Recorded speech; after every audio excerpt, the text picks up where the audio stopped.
Fala pessoal, estou gravando essa aula para a gente falar um pouquinho mais de filosofia, né? Especificamente o tema hoje vai ser a política em Aristóteles, e estou botando esses pontos aqui, né, para tentar auxiliar a gente numa melhor compreensão do autor, uma melhor compreensão dos conceitos, para que possa auxiliar vocês cada vez mais nesse processo de aprendizagem. E aí o primeiro ponto que a gente vai abordar é a questão da natureza humana, tá? Quando Aristóteles fala, né, que o homem é um animal político, tá, e social, porque, né, são duas características, segundo o autor. Primeiro, o homem é um animal social porque ele se constrói em sociedade, tá? A nossa construção não é, vamos chamar assim, uma evolução meramente natural. Nós nos construímos, nos formamos, somos quem somos devido à nossa convivência em sociedade, tá? Essa construção, por isso que o homem é um animal social. E política, o homem faz suas escolhas. Estamos falando da política na questão da escolha, né? Na questão de, né, fazer escolhas de acordo com suas perspectivas, de acordo com essa construção, inclusive, que você fez socialmente, né? Quase que estamos falando o homem como um animal racional, essa característica de racionalidade, de podermos refletir, de fazer nossas escolhas, tá? Então a natureza humana pro autor, tá, define muito, né, o homem como uma construção e passível de fazer suas escolhas. Um animal social e político, tá? Partindo desse pressuposto, ele vê a cidade como uma comunidade. Uma cidade como uma comunidade, desde as mais simples, podemos falar de famílias, até as mais complexas, como juntando uma diversidade, né, de pessoas, de famílias em uma comunidade, aonde, né, o objetivo dessa comunidade deveria ser a justiça, deveria ser o bem comum, a justiça traria essa felicidade em comum.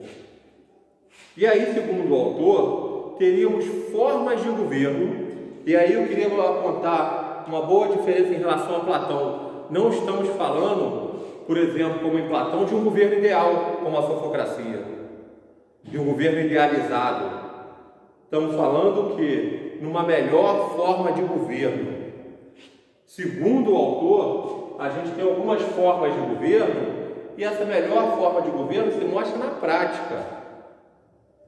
Não estamos falando que a melhor forma de governo é a aristocracia, é a monarquia ou é a política, como está aqui.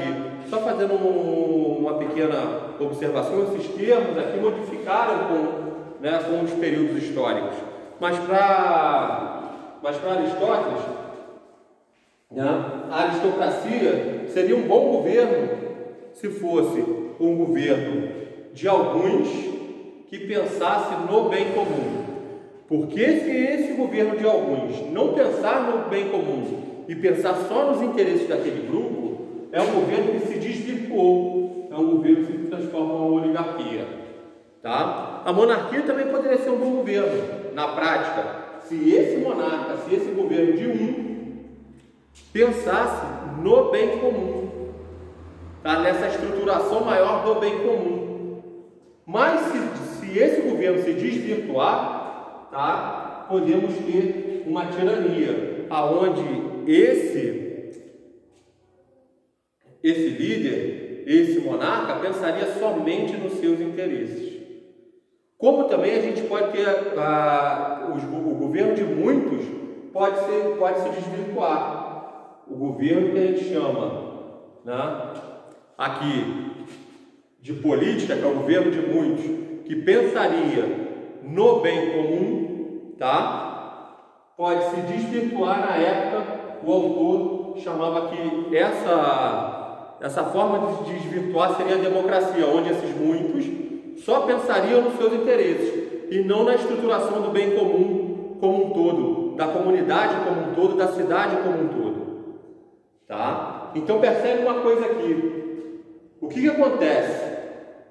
Temos algumas contradições que, por exemplo, né, a melhor maneira É muito mais fácil de você encontrar uma pessoa que pense no bem comum.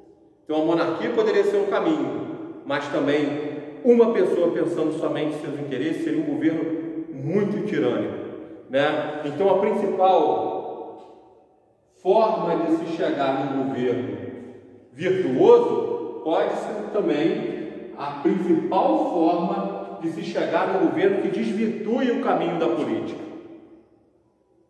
Também seria fácil, vamos dizer assim, ou mais fácil, arrumar algumas pessoas que pensem, né, no bem comum. É um pouco mais difícil na monarquia, mas é mais fácil, por exemplo, do que na política, segundo o autor do governo de muitos, achar alguns que pensem no bem comum. Como também esse governo é mais fácil de se desvirtuar do que o governo de muitos.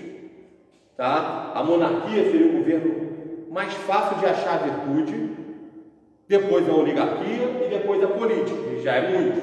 Porque é mais fácil você arrumar um que pense no bem comum, depois alguns que pensem no bem comum, do que muitos que pensem no bem comum. Porém, proporcionalmente, tá? Também são governos mais fáceis de se desvirtuar. É muito mais fácil um pensar no seu próprio interesse do que alguns no seu próprio interesse, e é muito mais difícil que você achar muitos que só pensem em seus interesses.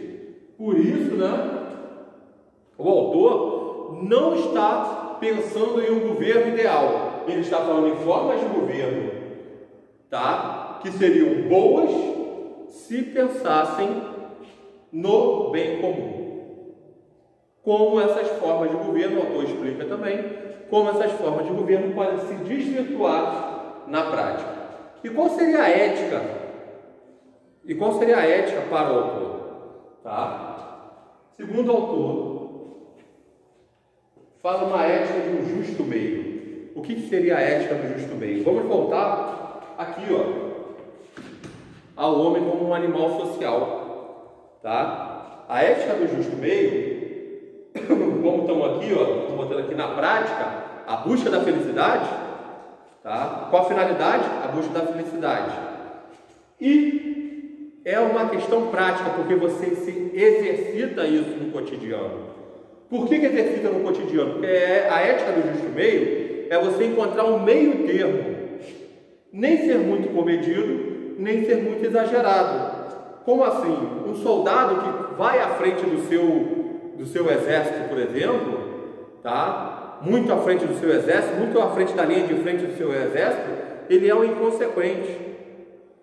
Mas também, se ele larga o seu exército, se ele está lá muito atrás, tá? Se ele está muito atrás, ou se ele diz, larga seu exército para trás, vai embora, tá? Ele é um covarde. A gente tem que achar o justo meio. Como se acha o justo meio? Na prática. E acha na prática por quê? Porque vivemos em comunidade e vivemos, né, e somos um animal social. Temos que achar um meio termo, tá? Como? Praticamente na prática entre nós. Como assim? Eu levo muito para a questão social dos direitos, tá? Muitas vezes, quando a gente é exagerado, né, em nossas ações, podemos estar passando por cima do direito de outros. E quando a gente é muito comedido também, podem estar passando por nossos direitos, por cima de nossos direitos. Então, o que a gente tem que achar? O meio termo ali. E qual é o meio termo? O meio termo tem que ser achado na questão prática, na convivência. Por isso, voltamos aqui o homem como um animal social, na convivência. Na convivência, na prática, achamos o meio termo. É na prática que achamos a questão do justo meio. E é essa ética que deveríamos seguir, segundo Aristóteles. É essa ética que o homem deve seguir em comunidade, para finalidade, para a busca da finalidade, né, a felicidade. Para a busca, né, qual seria essa finalidade? A busca pela felicidade, a busca por uma sociedade mais justa. Tá? Assim como as ações dos governos. As ações dos governos também deveriam estar pautadas nessa felicidade estrutural. Nessa felicidade estrutural do quê? Do bem comum. Do bem comum de sua comunidade, do bem comum de sua cidade. E aí que a gente vê, né, os governos virtuosos, independente da forma que ele se apresente, e também a possibilidade de eles se desvirtuarem, exatamente por fugirem, né, dessa finalidade. Tá bom, pessoal? Qualquer dúvida, estamos lá na plataforma, e um abraço para todo mundo, tá?